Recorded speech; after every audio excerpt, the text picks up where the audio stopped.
పెద్దలు శ్రీమతి సబితా ఇంద్రారెడ్డి గారికి, గౌరవనీయులు పెద్దలు మాజీ మంత్రివర్యులు అన్న గుంతకండ్ల జగదీశ్వర్ రెడ్డి గారికి, గౌరవనీయులు మాజీ మంత్రివర్యులు పెద్దలు అన్న శ్రీ పొన్నాల లక్ష్మయ్య గారికి, గౌరవనీయులు మాజీ మంత్రివర్యులు ఈరోజు మీ అందరికీ కొడంగల్ మా గులాబీ దండుకు సంఘీభావంగా మీకు మేము అందరం ఉన్నామని చెప్పనీకి వచ్చిన మాజీ మంత్రివర్యులు బాల్కొండ శాసనసభ్యులు అన్న గౌరవనీయులు ప్రశాంత్ రెడ్డి గారికి, అక్క కొడంగల్లో ఈ సంఘటన జరిగిన మరుక్షణం నుంచి అక్కడి గిరిజన బిడ్డలతో ప్రతిరోజు మాట్లాడుతూ వారికి అండగా ఉన్న మనందరి ఆడబిడ్డ మాజీ మంత్రి ఎమ్మెల్సీ శ్రీమతి సత్యవతి రాథోడ్ గారు, గౌరవనీయులు పెద్దలు మరొక 8 సంవత్సరాల సర్వీసు ఉండగా కూడా ఐపీఎస్ అధికారిగా అత్యున్నత స్థాయికి రాష్ట్రంలో కేంద్రంలో అవసరమైతే అధికారికంగా పోయే అవకాశం ఉన్న 8 సంవత్సరాల సర్వీసును పక్కన పెట్టి నా తెలంగాణకు నేను సేవ చేస్తా, నా తెలంగాణకు న్యాయం చేసేది చేయగలిగేది కేసీఆర్ గారి నాయకత్వమే అని ఇవాళ ఇప్పటిదాకా స్ఫూర్తిదాయకంగా మీ ముందు ప్రసంగించిన పెద్దలు ఆర్ఎస్ ప్రవీణ్ కుమార్ గారు, గౌరవనీయులు కవి గాయకులు పాలమూరు ముద్దుబిడ్డ అన్న పెద్దలు ఎమ్మెల్సీ శ్రీ కోరేటి వెంకన్న గారు, అన్నగారు అన్న దేశపతి శ్రీనివాస్ అన్న మాట్లాడినాక మనకు నిజానికి మాట్లాడుతుందికి ఉండదు. అద్భుతంగా ఇప్పటిదాకా మిమ్మల్ని ఉర్రు తొలగించే విధంగా ప్రసంగించిన ఎమ్మెల్సీ పెద్దలు అన్నగారు దేశపతి శ్రీనివాస్ గారు, తమ్ముడు మొట్టమొదటిసారి మనం ఈ సంవత్సర కాలంలో మరి పాలమూరులోనే పాలమూరు పౌరుషం రుచి చూపెట్టి రేవంత్ రెడ్డికి చుక్కలు చూపెట్టి ఎమ్మెల్సీగా గెలిచిన మా తమ్ముడు నవీన్ కుమార్ రెడ్డి గారు, అదేవిధంగా పట్నం కుటుంబ వారసుడు మా తమ్ముడు మీ అందరికి అండగా ఉన్న పట్నం అవినాష్ రెడ్డి గారు, అదేవిధంగా వేదిక పైన ఉన్న మరొక తమ్ముడు మా ఎమ్మెల్యే హుజూరాబాద్ కౌశిక్ రెడ్డి గారు, పాడి కౌశిక్ రెడ్డి గారు, అదేవిధంగా మా తమ్ముడు బాల్కా సుమన్ గారు మాజీ ఎమ్మెల్యే గారు, ఈ కార్యక్రమానికి అధ్యక్షత వహిస్తున్న సోదరుడు వికారాబాద్ జిల్లా పార్టీ అధ్యక్షుడు వికారాబాద్ మాజీ శాసనసభ్యుడు తమ్ముడు డాక్టర్ మెతుకు ఆనంద్ గారు, చాంద్ పాషాబాయి గారు, అదేవిధంగా సలీం గారు, గజ్జల నాగేష్ గారు, తమ్ముడు మైపాల్ గారు, అదేవిధంగా వేదిక పైన మా కొడంగల్ నాయకత్వం మొత్తానికి నేను ఎవరో పేర్లు చెప్పలేదు, మనసులనే తిట్టుకోరి బయట తిట్టుకోరి కోరుతూ మరి వేదిక ముందున్న ఉదయం 3 గంటల నుంచి అరెస్టు చేస్తానని పోలీసు వాళ్ళని ఇళ్లకు పంపించిన నీ సంగతి ఏందో మా సంగతి ఏందో చూపెడతామని చెప్పి ఇక్కడికి వచ్చిన మా కొడంగల్ అన్నదమ్ములకు ఆడబిడ్డలకు ముఖ్యంగా మా ఆడబిడ్డలకు హృదయపూర్వకంగా నమస్కారాలు, హృదయపూర్వకంగా మీ చైతన్యానికి వందనాలు. సరిగ్గా 35 రోజులైంది నరేందర్ రెడ్డి గారిని అరెస్ట్ చేసి, వారితో పాటు దాదాపు 30 మంది రైతులను అరెస్ట్ చేసి 35 రోజులైంది. ఒక మాట మాత్రం ఖచ్చితంగా చెప్పాలి, నరేందర్ రెడ్డి గారి కుటుంబాన్ని కలవడానికి మొట్టమొదటి రోజు పోయినప్పుడు వారి తల్లిగారు నరేందర్ రెడ్డి గారి అమ్మగారు 92-93 ఏళ్ళ వయసు ఉంటుంది ఆ పెద్దమ్మకు, నేను సబితక్క పోతే మావోడు చాలా మెత్తటోని కొంటవేను బిడ్డ అన్నది. కానీ ఆ మెత్తటోడు రేపటి రోజున ఉక్కు మనిషి అయి రేవంత్ రెడ్డిని తుక్కు చేస్తాడు, ఖచ్చితంగా తుక్కు చేస్తాడు. మీ అందరి ఆశీర్వాదంతో కొడంగల్లో తుక్కు చేస్తాడు రేవంత్ రెడ్డిని. ఈ మాట మాత్రం పక్కా యాది పెట్టుకోమని చెప్పి నేను కోరుతా ఉన్నా. ఈ సందర్భంగా నిజంగా నరేందర్ గుండె ధైర్యానికి, ఆ రైతుల గుండె ధైర్యానికి మనందరం కూడా సెల్యూట్ చేయాలి. కేసీఆర్ గారి నాయకత్వంలో ఎట్లయితే ఉద్యమంలో ధీశాలిగా పోరాడినామో ఇవాళ నిజంగా మీ కొడంగల్ చైతన్యం చూస్తూ ఉంటే మొత్తం మా అందరికీ కొత్త ఉత్సాహం వచ్చింది, మా అందరికి కూడా గుండె ధైర్యం వచ్చింది. ఎందుకంటే సంవత్సరం కిందట అనుకోకుండా ఎన్నికలు ఓడిపోయినాం. ఇందాక దేశపతి శ్రీనివాస్ గారు ఒక నక్క కథ చెప్పిండు. ఆ నక్క వినయాలు ప్రదర్శించుకుంటూ రేవంత్ రెడ్డి అనే ఒక నక్క మొత్తం రాష్ట్రం అంతా తిరిగి అరిచేతుల వైకుంఠం చూపెట్టి ఎవరికి ఏది కావాలంటే అది ఇస్తా అన్నాడు. డిసెంబర్ 9 నాడు ఉరుకుండ్రి, మీరు రుణం తెచ్చుకొని 2 లక్షల రూపాయలు తెచ్చుకోండి, నేను వస్తూనే ఉన్నా, సంతకం పెడతా. ఏది పోయిన డిసెంబర్ 9 2023 అది పోయింది. సంవత్సరం దాటింది, ఈ డిసెంబర్ 9 కూడా పోయింది. అయిందా రుణమాఫీ? 2-3 సార్లు రేవంత్ రెడ్డి కాంగ్రెస్ వాళ్ళు ఆడ ఈడ మాట్లాడినరు. ఏమని రుణమాఫీ చేసినామని. అంటే నేను ఒక్కటే అన్నా, దమ్ముందా పోదామా, నీ సొంత ఊరు కొండారెడ్డిపల్లె పోదామా, నీ కాన్స్టిట్యున్సీ కొడంగల్ పోదామా, ఏడికి పోదామో రా, ఒక్క ఊర్లోనన్నా 100% రైతులు కనుకొచ్చి రుణమాఫీ అయిందని చెప్తే నేను రాజకీయ సన్యాసం చేసి ఆడికెళ్ళటే వెళ్ళిపోతాం, మళ్ళా రాజకీయాల్లో కూడా ఉండా అని చెప్పిన. కానీ ఆయనకు కూడా తెలుసు, నాకు కూడా తెలుసు, మీకు కూడా తెలుసు, చూసేటోళ్ళు టీవీలలో చూసేటోళ్ళకు కూడా తెలుసు, రుణమాఫీ కాలే. ఎంత మోసం అంటే 49,500 కోట్లు మొత్తం కావాలి రుణమాఫీకి. నా లెక్క కాదు. రేవంత్ రెడ్డి ప్రభుత్వంలోకి రాగానే మొట్టమొదటి వారం 10 రోజుల్లోనే state level bankers committee meeting పెట్టిండు, బ్యాంకులతో మీటింగ్ పెట్టిండు. ఎంత కావాలి పైసలు రుణం మాఫీ చేసినందుకంటే 2 లక్షల రుణం. వాళ్ళు చెప్పిర్రు 49,500 కోట్లు సార్ అని చెప్పారు. ఏమైందో ఏమో తెలియదు. 10-15 రోజులకు రేవంత్ రెడ్డి ఎక్కడో మాట్లాడుకుంటే చెప్తున్నాడు, ఒక్క సంవత్సరం మేము కడుపు కట్టుకుంటే చాలు 42,000 కోట్లు మాఫీ చేస్తా అన్నాడు. 7,000 కోట్లు అప్పటికే ఎగిరిపోయినాయి. 10 రోజులకే మార్చిన ఆయన 7,000 కోట్లు ఎగిరిపోయినాయి. ఒక 15-20 రోజుల తర్వాత క్యాబినెట్లో పెట్టిర్రు రుణమాఫీ అని. 42,000 కోట్లు ఆయనతో సడన్గా 31,000 కోట్లు అయింది. 11,000 కోట్లు అక్కడ పోయినాయి. మళ్ళా తర్వాత బడ్జెట్లో పెట్టిండ్రు, బడ్జెట్ 26,000 కోట్లే అన్నారు. మరి ఏడవైంద్ర నాయన 49,000 కోట్లు 26,000 కోట్లు ఎట్లయింది అంటే చెప్పేదానికి ఎవరు రెడీగా లేరు. ఆ 26,000 కోట్లలో కూడా ఈరోజు అరాచకం ఏంటంటే ఇప్పటి వరకు రైతుల ఖాతాల్లో పడ్డది 12-13,000 కోట్లు దాటలేదు. ఏ ఊళ్ళో కూడా 30-35% కంటే ఎక్కువ రుణమాఫీ కాలేదు. ఇది వాస్తవమా? ఎక్కడ కాలే, కొడంగల్లో కాలే, కొండారెడ్డిపల్లిలో కాలే, ఏ ఊళ్ళో కాలే తెలంగాణలో. కానీ సిగ్గు లేకుండా రాహుల్ గాంధీ నుంచి మొదలు పెడితే కింద ఉండే గల్లీలో ఉండే కాంగ్రెస్ కార్యకర్త దాకా అయిపోయింది మొత్తం చేసేసినాం, ఇంకేం లేదు చేయనికే. నేను అడుగుతున్నా, ఒక్కరోజు ఇవ్వాలని అధికారం ఉంది కాబట్టి, నేను టీవీలు చూపెడుతున్నాయి కాబట్టి, నువ్వు మొరుగుడు పేపర్లు రాస్తుండ్రు కాబట్టి ఏది పడితే అది మాట్లాడుతున్నావు. రేపు మళ్ళీ ఓట్ల కోసం రైతుల కాడికి పోయినప్పుడు పంచాయతీ ఎన్నికల్లో, జిల్లా పరిషత్ ఎన్నికల్లో ఇదే రైతులు నీకు బుద్ధి చెప్పరా, బుద్ధి చూపెట్టరా, వాళ్ళ సత్తా చూపెట్టరా అని యాడ్ చేసుకొని అడుగుతా ఉన్నా. ఎన్ని రోజులు అబద్ధాలతో గడుపుతావు? నువ్వే కదా చెప్పినావు. ఏమన్నావు నువ్వు అన్నాడు, కేసీఆర్ 10,000 ఇస్తున్నాడు బిచ్చమేసినట్టు, నేను 15,000 వేస్తా అన్నాడు. ఇప్పుడు ఆ 10,000 వేస్తుండా కనీసం? వానాకాలం రైతు బంధు ఎగ్గొట్టినాడు ఎవడు? రేవంత్ రెడ్డినా? అందుకే అన్న వస్త్రం కోసం వస్తే ఉన్న వస్త్రం పోయిందంటారు. అట్లా అయింది ఇవాళ తెలంగాణ రైతాంగం పరిస్థితి. బాధపడుతున్నారు. కొడంగల్లో కూడా రేవంత్ రెడ్డి కోటేసిన ప్రతి రైతన్న బాధపడుతున్నాడు. రాష్ట్రంలో ప్రతి రైతు బిడ్డ అయ్యో బంగారం అసొంటి కేసీఆర్ ప్రభుత్వాన్ని పోగొట్టుకొని వీళ్ళని తెచ్చుకున్నాం, పాలిచ్చే బర్రెని ఇడిచిపెట్టుకొని తన్నే దున్నపోతుంది తెచ్చుకున్నాం అని చెప్పి వాళ్ళందరూ బాధపడతా ఉన్నారు. ఇది వాస్తవం. రాష్ట్రంలో ప్రతి రైతు బాధపడుతున్నాడు. ఒక్కరు నువ్వు నేనని కాదు, రాష్ట్రంలో ప్రతి ఒక్కరు బాధపడుతున్నారు. ఇప్పుడు అక్క చెప్పింది, మేము హైదరాబాద్లో ఆడనో ఇన్నో తిరిగేటప్పుడు ఊళ్ళలో పోయేటప్పుడు ఆపి అడుగుతున్నారు. మొన్న నేను గిడ అసెంబ్లీకి నుంచి వస్తున్నా, ఇంటికి ఆఫీస్కి వస్తున్నా, ఆడ సిగ్నల్ పడ్డది, ఆగితే పక్కకు ఒక ఆటో వచ్చింది. ఆటో వస్తే ఆయన హలో అన్నా అని చెప్పి నమస్తే అన్నాడు, అద్దం దించు అన్నాడు. దించగానే సాబ్ మేరా నామ్ మహమూదే అన్నాడు. कैसे हो भाई अन्ना? क्या हालत है साहब? बर्बाद हो गया सब कुछ। कहीं को क्या हो गया अन्ना? अरे इन्हों आके पूरा बर्बाद कर दिए सब। अन्ना का फिर क्या करना అంటే कुछ करो ना साहब అన్నాడు. क्या करना? एक वोट का सजा 5 साल है ना भाई, क्या करना అన్న. అంటే ఆయన ఏమన్నాడు ఎరికేనా, మహమూద్ कोई तरकीब नहीं है क्या साहब? ఏం ఉపాయం లేదా అంటుండు.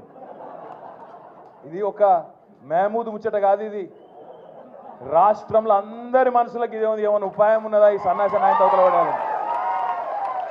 కానీ ఒకటి మాత్రం వాస్తవం, జనరల్గా ఒక 3.5-4 ఏళ్ళకి వస్తుంది కోపం ప్రభుత్వం మీద. పని చేయకపోతే 3 ఏళ్ళు చూస్తారు, 4 ఏళ్ళు చూస్తారు. తెలంగాణ ప్రజలు మంచోళ్ళు, చేస్తాడేమో, ఏమో ఇంకా టైం ఉన్నది కదా, ఇంకా వచ్చే సంవత్సరం చేస్తాడేమో, మళ్ళా బడ్జెట్లో పెడతాడేమో, 6 నెలలకి ఏమైనా చేస్తాడేమో, ఇట్లుంటుంది కథ.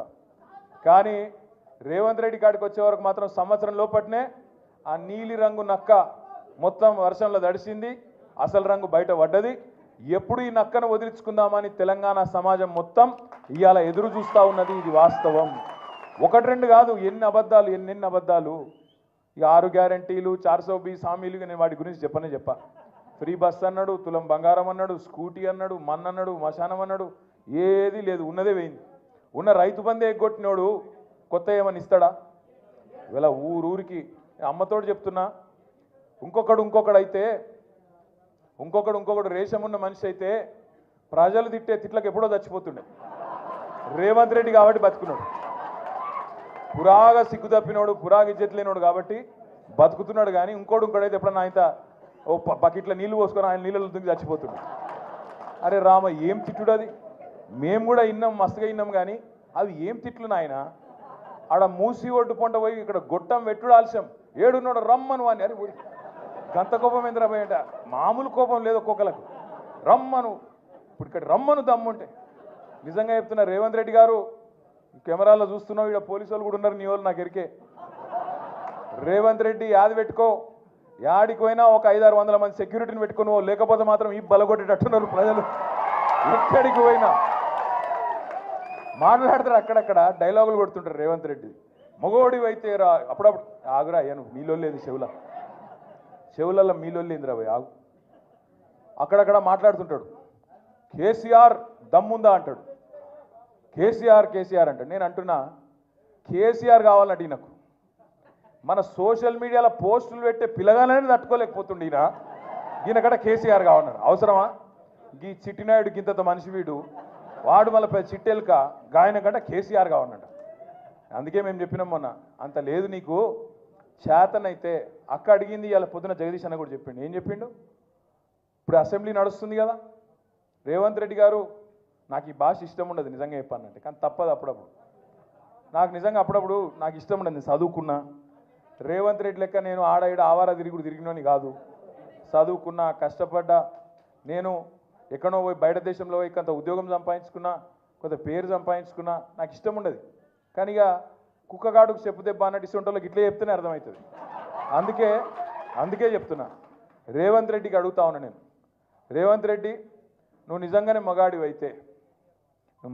అయితే అసెంబ్లీ నడుస్తుంది కదా, 15-20 రోజులు పెట్టు.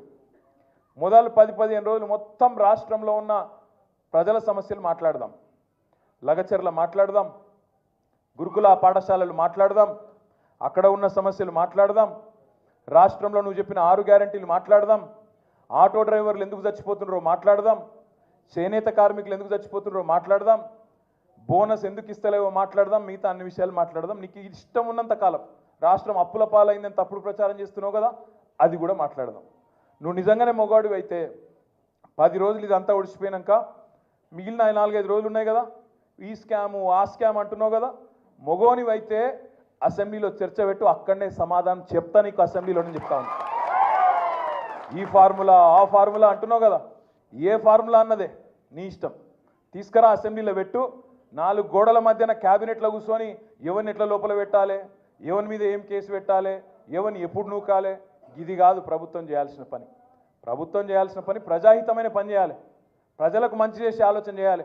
ఎప్పటి నుంచి మరి కొత్త రేషన్ కార్డులు ఇవ్వాలి, ఎప్పుడు పెంచిన పెన్షన్లు ఇవ్వాలి, ఎప్పుడు 6 గ్యారంటీలు అమలు చేయాలి, ఎప్పుడు 420 హామీలు అమలు చేయాలి. బీసీ డిక్లరేషన్లో చెప్పినావు, రైతు డిక్లరేషన్లో చెప్పినావు, విద్యార్థి డిక్లరేషన్ అని చెప్పినావు, ఎస్సీ ఎస్టీ డిక్లరేషన్ అని చెప్పినావు.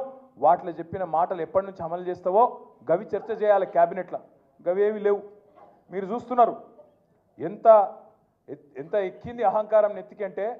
మొన్న మీరు చూసిండ్రు, ఢిల్లీలో ఇండియా టుడే అని ఒక టీవీ ఆడ చర్చ పెట్టింది.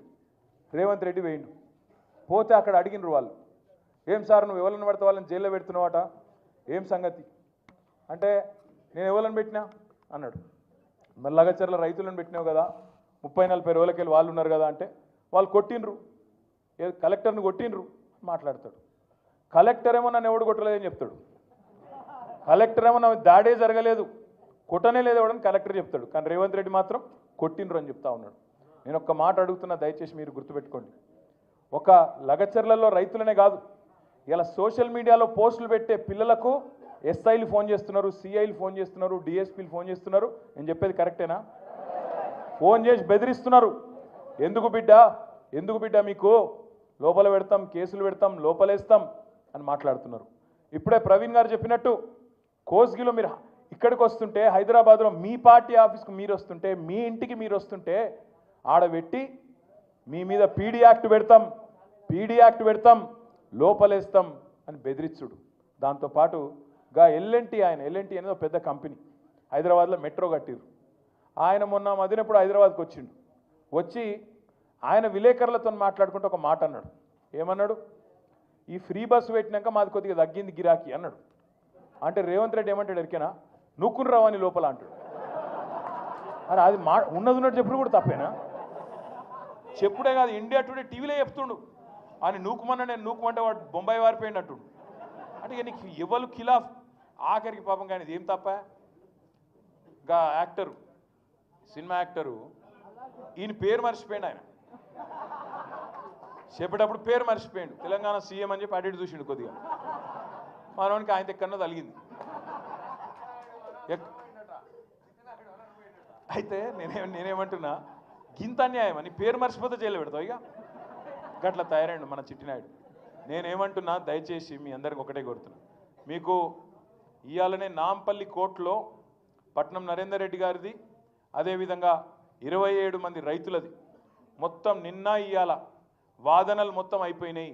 అన్న చెప్పింది కరెక్ట్. ఆర్ఎస్ ప్రవీణ్ అన్న 24 రోజులు ఆడికెళ్ళి వికారాబాద్ కోర్టుకెళ్ళి ఇక్కడికి ఫైలే రాలే. అప్పుడు మళ్ళీ పీపీ లేకుండే. మళ్ళా మన పట్నం నరేందర్ రెడ్డి భార్య శృతి, తర్వాత మన నాయకులు, మన లాయర్లు, మన లీగల్ సెల్లోళ్ళు పాపం అందరు తనలాడి ఆడ హైకోర్టులో రిజిస్ట్రార్ దగ్గర పోయి ఇట్లా ఉన్నది పరిస్థితి, 24 రోజులు అమాయకులు పాపం వాళ్ళు జైలు ఉన్నారు, ఇది అన్యాయం అంటే నిన్న ఈరోజు వాదనలు పూర్తయినాయి. మరి అన్నీ అనుకూలిస్తే అంతా మంచిగా జరిగితే రేపు తీర్పు వెలువడే అవకాశం ఉంది. మంచి జరగాలని చెప్పి మనస్ఫూర్తిగా ఆశిద్దాం. మంచి జరగాలని మనస్ఫూర్తిగా అందరం కోరుకుందాం. దబ్బన మనకు అనుకూలంగా తీర్పు రాకపోతే వెంటనే హైకోర్టుకు పోదాం, అవసరమైతే సుప్రీంకోర్టు దాకా కూడా పోదాం. వదిలిపెట్టద్దు, ఎట్టి పరిస్థితుల్లో రాజీ పడద్దు. ఒక్క మాట నేను మిమ్మల్ని కోరుతా ఉన్నా. మేము పోయినాం, సంగారెడ్డి జైలుకి పోయినాం, చెర్లపల్లి జైలుకి పోయినాం. ఎక్కడైతే నరేందర్ అన్న ఉన్నాడో పోయి కలిసినాం. మీ నాయకుడు ఎంత గొప్పవాడంటే పట్నం నరేందర్ రెడ్డి, మేము చెర్లపల్లి జైలుకి పోతే నేను, సబితక్క, మహమూద్ భాయ్, ఇంకా మా లక్ష్మారెడ్డి గారు అందరం పోతే శ్రీనివాస్ గౌడ్ సాబ్ కూడా వచ్చిండే. ఏమన్నాడు ఎరికైనా నరేందర్ రెడ్డి? అన్నా నా గురించి విడిచిపెట్టండి అన్న, ఆ రైతులను విడిచిపెట్టండి, రైతులను జల్దీ బయటికి తీసుకొచ్చే ప్రయత్నం చేయండి, నేను మంచిగానే ఉన్నా, నాకేం కాదు, వాళ్ళని చూసుకోండి మీరు అని చెప్పి మీ నాయకుడు పట్నం నరేందర్ రెడ్డి గారు మాకు చెప్పిండు. ఒక అంత గొప్ప నాయకుడు మీకున్నాడు, మీ కొడంగల్లా, భయపడే అక్కర్లేదు. రెండవది, ఈ అంశాన్ని ఇక్కడితో వదిలిపెడతామని చిట్టినాయుడు అనుకుంటే ఆయనంత పిచ్చోడు ఎవడు లేడు. ఖచ్చితంగా ఢిల్లీలో పార్లమెంట్లో కూడా ఈ అంశాన్ని లేవనెత్తుతాం, రాజ్యసభలో కూడా మన గొంతు విప్పుతాం. మిగతా వాళ్ళు కలిసి రాకపోవచ్చు గాక, బీజేపీ వాళ్ళు మాట్లాడరు, ఇంకొకడు మాట్లాడాడు, కాంగ్రెస్ వాడు ఎవడు మాట్లాడాడు, ఎవరు మాట్లాడకపోయినా తప్పకుండా కేసీఆర్ గారి దండుగా, కేసీఆర్ గారి దళంగా, తెలంగాణ గలంగా మనమే మాట్లాడతాం, మనమే కొట్లాడతాం. ఇక్కడ లగచర్ల బిడ్డలకు న్యాయం జరిగేంత వరకు వదిలిపెట్టమనే మాట కూడా నేను విజ్ఞప్తి చేస్తా ఉన్నా. ఇంకొక మాట కూడా మీకు తప్పకుండా ఈ సందర్భంగా నేను చెప్పాలి. వాళ్ళు రేవంత్ రెడ్డి హుంకరిస్తున్నాడు. వాళ్ళ అన్నగాడు తిరుపతి రెడ్డి, ఆ మండల కాంగ్రెస్ పార్టీ ప్రెసిడెంటు అందరు కలిసి ఇవాళ ఏం చేస్తున్నారు?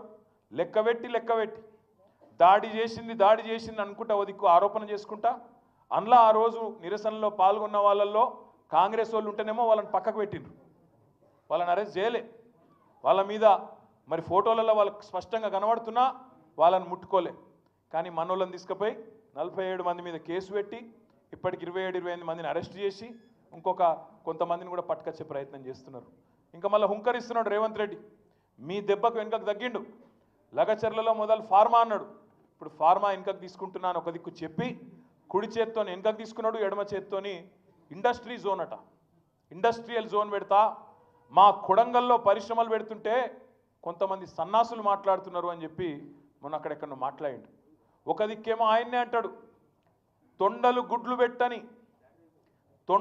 పెట్టని భూములు మా కొడంగల్ భూములు, అక్కడ నేను పరిశ్రమ పెడుతుంటే మీకు ఏమైంది అంటున్నాడు. అనగానే నిజంగా నాకైతే మనసులో ఎక్కడో నొచ్చుకున్నది. అరే కొడంగల్ రైతులు ఎవరన్నా మాట్లాడతారా అనుకున్నా నేను. ఒక అమ్మాయి, ఒక ఆడపిల్ల, ఆ అమ్మాయి మాట్లాడింది. ఆ అమ్మాయి వీడియో పెట్టింది తెల్లారికి.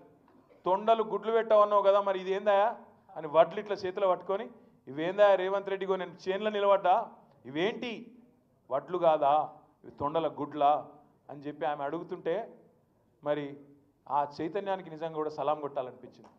ఇవాళ నేను మీతో మనస్ఫూర్తిగా కోరేది ఒకటే, వాళ్ళ అన్న ఉన్నాడుగా తిరుపతి రెడ్డి అనే ఒక అరాచక శక్తి, పోలీసు వాళ్ళని వేసుకొని అధికారులను వేసుకొని వార్డు మెంబర్ కూడా కాదు కనీసం, వాడేదో పెద్ద పీకుడు గల్లగా తిరుగుతున్నాడు అక్కడ. నేను ఆగది ఇది ఆగది ఇదేం మేము చూస్తాం. ఎవడు నువ్వు చెప్పేందుకు అసలు? నువ్వు వార్డు మెంబర్ కాదు, సర్పంచ్ కాదు, ఎంపీటీసీ కాదు, జెడ్పీటీసీ కాదు, కౌన్సిలర్ కాదు, ఏ పదవి లేదు.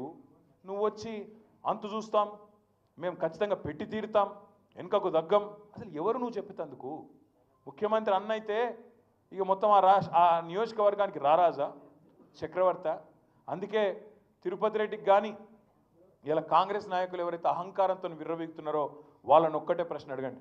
అంటున్నాడు కదా రేవంత్ రెడ్డి, నేను కొడంగల్లో పరిశ్రమలు పెడుతుంటే మీకు ఎందుకు ఇబ్బంది అవుతుంది అని మాట్లాడుతున్నాడు. ఇలా కొడంగల్ భూములు ఎవరి కోసమో మీకు ఎరికే కదా, అదాని కోసం అల్లుని కోసం తీసుకుంటున్నాడు. అదాని కోసం అల్లుడి కోసం తీసుకుంటా ఉన్నాడు. అదాని సిమెంట్ ప్లాంట్ పెడతాడట, అల్లుడు ఫార్మా కంపెనీ పెడతాడట అక్కడ.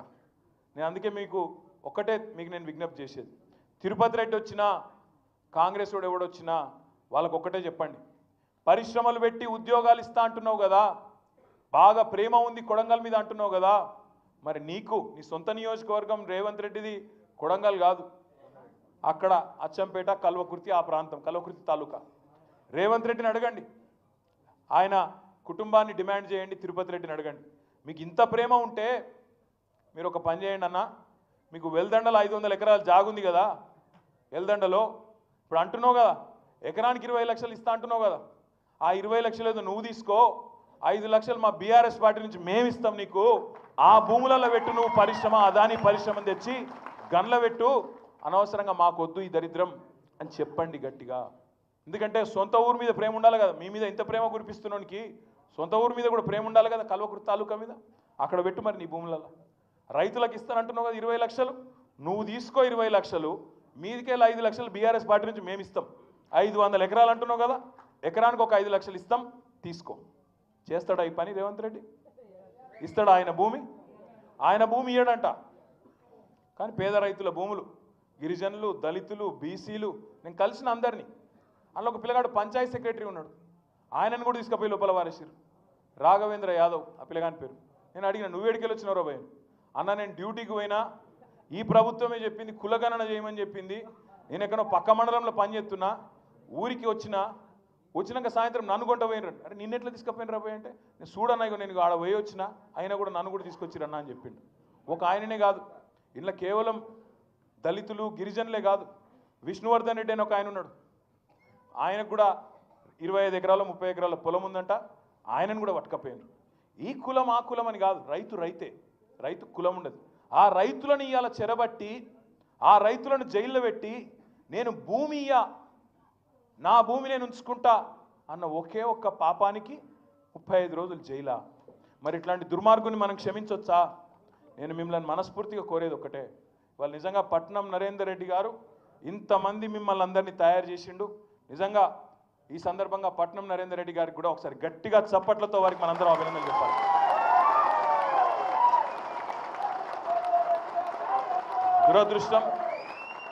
దురదృష్టం అట్లాంటి మంచి నాయకుడిని ఎమ్మెల్యేగా మనం గెలిపించుకోలేకపోయినాం. సరే, ఈ నక్క చెప్పిన మాటలకు, ఆయన నక్క వినయాలకు కొంతమంది మోసపోయినారు, పర్వాలేదు. కానీ రేపటి కాలం మనది, రేపటి సమయం మనది. తిరిగి ఖచ్చితంగా ఏది ఎక్కడ కోల్పోయినామో కొడంగల్ నుంచే తిరిగి మన జైత్ర యాత్ర మొదలు కావాలే. రేవంత్ రెడ్డిని తుక్కు కింద అదే కాన్స్టిట్యున్సీలో ఓడగొట్టాలి. దానికి మనం ఈ రోజు నుంచి ఒక్కొక్కలం ఆ లగచర్ల రైతుల కష్టం సాక్షిగా, వాళ్ళను జైల్లో పెట్టి ఏడిపించిన ఆడబిడ్డలను ఏడిపించిండు కదా, ఆ కన్నీళ్ళ సాక్షిగా ఒక్కొక్కలం కేసీఆర్ లాగా కదులుదాం. తెలంగాణ ఉద్యమంలో కేసీఆర్ ఎట్లా కదిలిండో ఒక్కొక్కరం కొడంగల్లో అట్లే కదులుదాం. మీ అందరికీ నేను ఒకటే మాటిస్తా ఉన్నా, రేపు 90% బెయిల్ వచ్చే అవకాశం ఉందని లాయర్లు చెప్తున్నారు. వస్తే సంతోషం, దబ్బన రాలేదనుకో నిరాశ పడకండి, నిరుత్సాహపడకండి, అయ్యో ఇట్లా అని చెప్పి ఆగం కాకండి, కొట్లాడదాం. ఇమ్మీడియట్గా ఎల్లుండే హైకోర్టు కోతాం, హైకోర్టులో ఎంత బెస్ట్ లాయర్ని పెట్టాలనో వాళ్ళని పెడతాం. మీకోసం కొట్లాడతాం, ఇడిచిపెట్టాం, ఎక్కడి దాకైనా పోతాం. మీ విషయంలో మీరు అనుమానపడద్దు. రేపు ఖచ్చితంగా కొడంగల్లో మాత్రం ఈరోజు ఏదైతే నిర్బంధం పెట్టి నేనేదో నియంతను, నేనేదో రారాజును, చక్రవర్తిని, శాశ్వతంగా కొడంగల్కు నేనేదో రాజును అని రేవంత్ రెడ్డి అనుకుంటున్నాడో, కొడంగల్ సత్తాను, కొడంగల్ పౌరుషాన్ని మాత్రం రేపటి రోజున చూపెట్టాల్సిన బాధ్యత మనందరి మీద ఉన్నది. 2018లో ఒకసారి మీరు చూపెట్టింది, కానీ తప్పు మేం చేసినాం. ఏం తప్పు చేసినాం? ఆడ మీరు తన్నుడు దంతే ఇక్కడ వచ్చి మల్కాజ్గిరిలో పడ్డాడు. ఇక్కడ గెలవనీయకపోతే ఇలా లొల్లే ఉండబోతుండే. 5,000 ఓట్లతో అడిమారి గుడి దెబ్బలో గెలిచిండు. ఇక గెలిచినాక ఇప్పుడు ఈ దరిద్రం చుట్టుకునేది మనకు. నేను మీ అందరికి ఒకటే కోరేది, ఎక్కువ టెన్షన్ పడకండి. మీకు మా తమ్ముడు అవినాష్ రెడ్డి కానీ, అదేవిధంగా మిగతా కొడంగల్ నాయకులు, మండల ప్రెసిడెంట్లు కానీ, ఇంకా మిగతా నాయకులు కానీ అందరూ కూడా మీకు అండగా ధైర్యంగా ఉంటారు. నవీన్ ఉన్నాడు, ఇంకా చాలామంది మన జిల్లా నాయకులు కూడా ఉన్నారు. మన అక్క సబితా ఇంద్రారెడ్డి గారు ఉన్నారు, సత్యవతి గారు ఉన్నారు. మీరు ఎప్పుడు పిలిచినా తప్పకుండా, ఇప్పుడు 2 రోజుల నుంచి శాసనసభలో కూడా మీదే నడుస్తూ ఉన్నది, కౌన్సిల్లో మీదే నడుస్తున్నది. 2 రోజుల నుంచి కొడంగల్ తప్ప వేరే మాట ముచ్చట లేనే లేదు. ఇవాళ పొద్దున కొడంగల్ రైతులకు బేడీలేసి సంఖ్యలేసిన దానికి సంఘీభావంగా మన ఎమ్మెల్యేలు కూడా బేడీలు వేసుకొని కదులుతుంటే, దేశంలో ఇవాళ ఉండే ఇంగ్లీష్ ఛానళ్లతో సహా జాతీయ మీడియా కూడా ప్రముఖంగా చూపెడతా ఉన్నది. ఏం జరుగుతున్నది తెలంగాణలో అని అడుగుతూ ఉన్నది. తప్పకుండా మనం అడగాలి. ప్రవీణ్ గారు అన్నారు, అక్క కూడా అన్నది, నాకు రాహుల్ గాంధీ ఇల్లు అడ్రస్ చెప్పు అని చెప్పి లగచర్ల జ్యోతి అడిగిందని. నిజంగా కూడా అడగాలి రాహుల్ గాంధీని. నువ్వు నాయకుడవైతే, నువ్వు నిజంగా నాయకుడవైతే రాహుల్ గాంధీ లగచర్లకు రా, కొడంగల్కు రా, ఇక్కడి బిడ్డలతో కూసో, వాళ్ళ బాధ, వాళ్ళ వేదన, వాళ్ళ మనసులో ఏముందో తెలుసుకునే ప్రయత్నం చెయ్యి. రేవంత్ రెడ్డి అనే ఒక మూర్ఖుడు వాడు చెప్పే మాటలు విని ఆగమయ్యి నీ పార్టీ ఇప్పటికే బొందలపడ్డది. నీ కాంగ్రెస్ పార్టీ మళ్ళా తెలంగాణలో కోలుకోలేని విధంగా శాశ్వతంగా రేవంత్ రెడ్డి అనే మూర్ఖుడు దెబ్బతీస్తూ ఉన్నాడు. నువ్వు ఇట్లే పోతే నీ పార్టీ మళ్ళీ లెవెన్ కూడా లేవదనే మాట కూడా వారికి కూడా మనం చెప్పాలి, చెప్పుదాం. చివరిగా నేను ఒకటే ఒక్క మాట చెప్పి నేను మీకు ముగిస్తా. నేను చివరిగా ఒకటే ఒక్క మాట మీకు చెప్తా ఉన్నా. రైతులను, లగచర్ల రైతులను విడుదల చేయాలి. దానికి సంబంధించి ఆ పోరాటం ఆగదు, కొట్లాడుతూనే ఉంటాం. ఇంకా 3 రోజులు అసెంబ్లీ ఉంది, అక్కడ కూడా వదిలిపెట్టాం. అదే మాదిరిగా న్యాయ పోరాటం కూడా చేస్తాం. సలీం చెప్తున్నాడు, కొంతమందిని అరెస్ట్ చేసిండ్రు, మన వాళ్ళని కూడా ఇంకా స్టేషన్లలో ఉన్నారని.